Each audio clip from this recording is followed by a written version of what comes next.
Good grief. Why do they never go in for me? Hi everyone, I'm back again with another video. Yes, I'm continuing the 100 top favourite albums countdown. And we've reached number 95, I do believe. Now, 95. I'm going to choose an American album. Yes. So, it's this one. So, it's Atomizer by Big Black. This is a bleak record. Lyrically, it's so bleak. It's hard to describe the absolute nihilism present on this record. I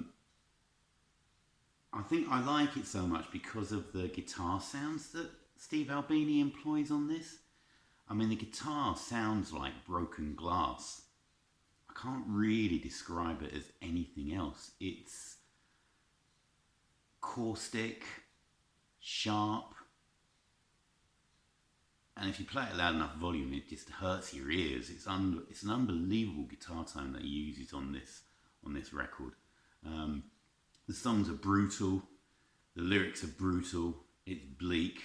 The song's about psychotic individuals, about child abuse. The big hit off here was Kerosene, which is all about it's all about the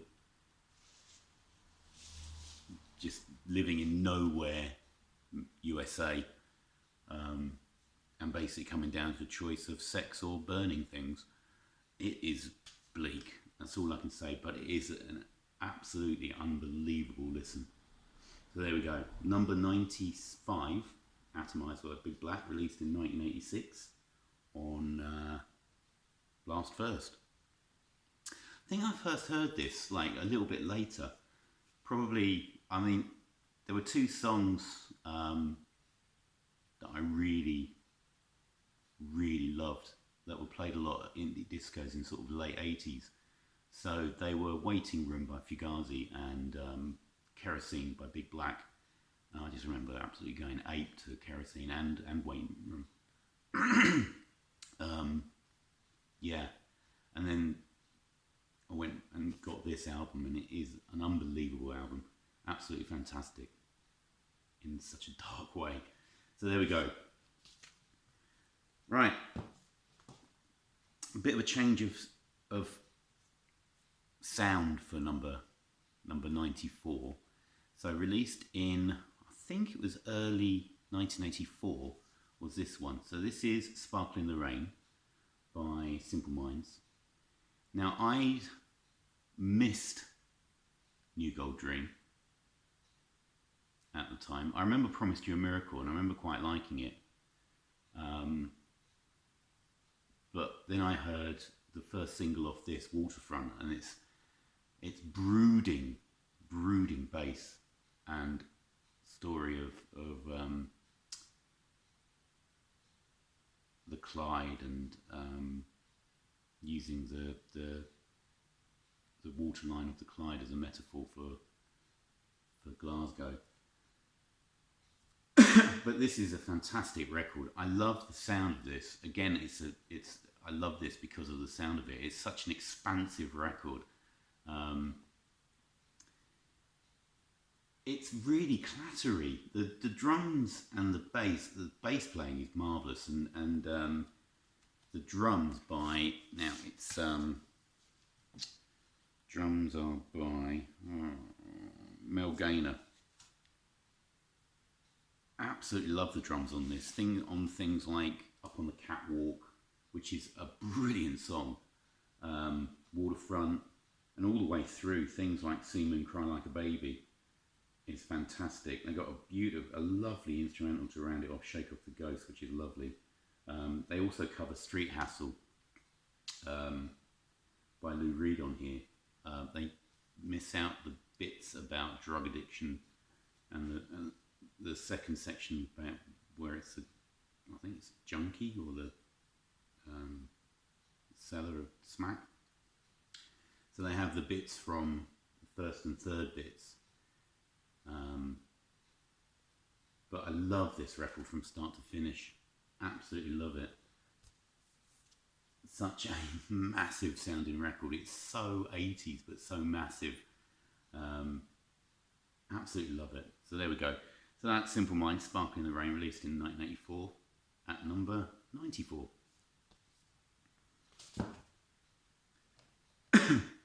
Number 93, we have, it could be considered a compilation really, this one. But I'm going to go with it. So it's at number 93 is the international debut by AC/DC, High Voltage. And what an iconic cover that is. So I love this record. I really love it. So it's an amalgamation of the first two Australian releases by AC/DC. So they were High Voltage and TNT. So I used most of TNT and then a couple of songs off the original High Voltage. And this is the start of AC/DC as we know them. Basically, the hard rocking mothers that we know and love. I think I got into this one. Maybe I got into it after I'd actually heard Electric, which by the Cult, which ripped off a lot of the guitars and riffs off this record, I reckon. Or at least it was inspiration got from here. But I think, to be honest, probably the first album I heard by AC/DC was Black in Black. And I absolutely loved that. I remember getting that for Christmas, I can't remember, probably 83 or something, 84 maybe. Probably got this around the time Electric was released. Because I think I heard Rock and Roll Singer, which the Cult definitely recycled the riff of. But there's so many good songs on here.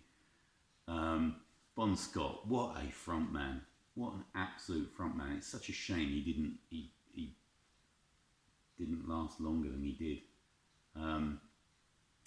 So many good songs like The Jack, Live Wire, TNT, High Voltage's song, It's a Long Way to the Top if you want to rock and roll. This is just a rock and roll record, an absolute pure rock and roll record. They came over to England when this was released in 1976. Did I say 76? I might have got the year wrong first time. And they were playing with a lot of punk bands, but they weren't a punk band. They were an out and out rock and roll band. Absolutely stupendous stuff. And from start to finish, it is still an absolute joy to listen to, and I just rock out every time I listen to this. Absolutely love it. There we go. Number 93, AC/DC, High Voltage.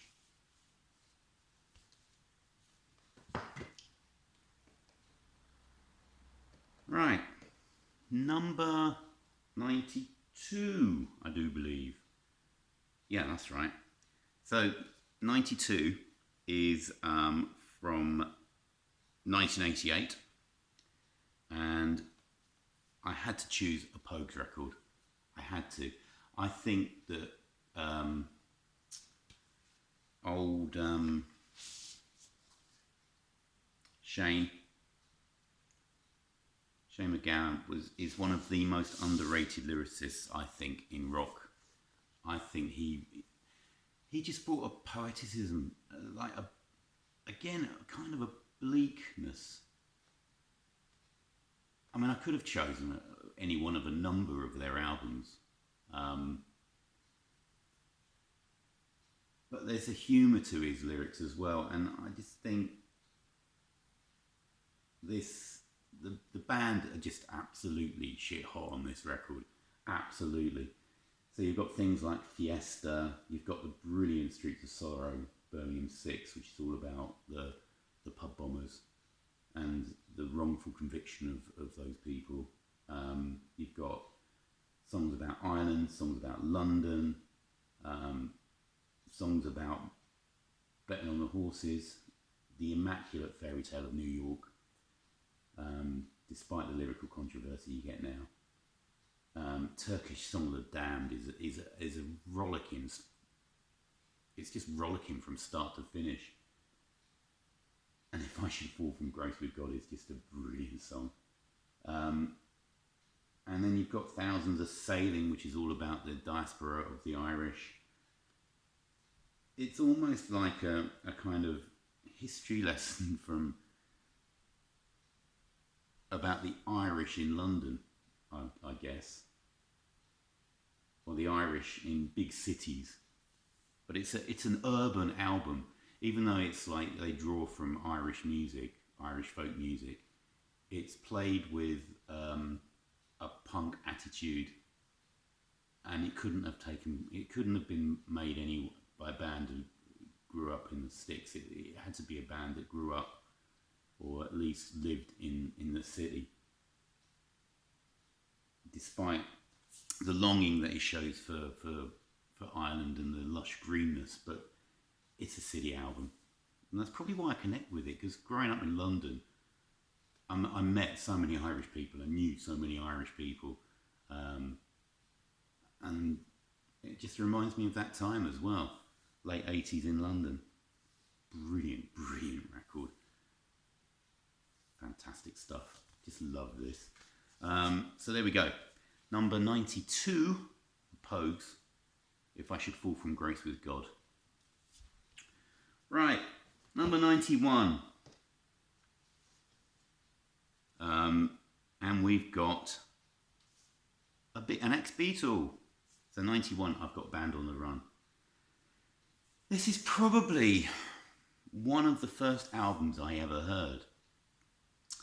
So we used to have this on a cassette, and I've still got the cassette somewhere, but I can't lay my hands on it, otherwise I would have shown it.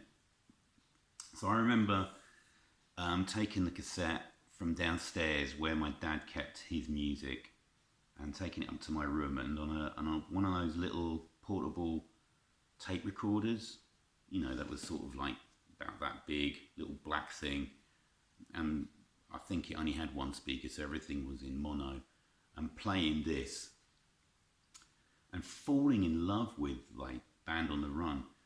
So Band on the Run is such a brilliant song.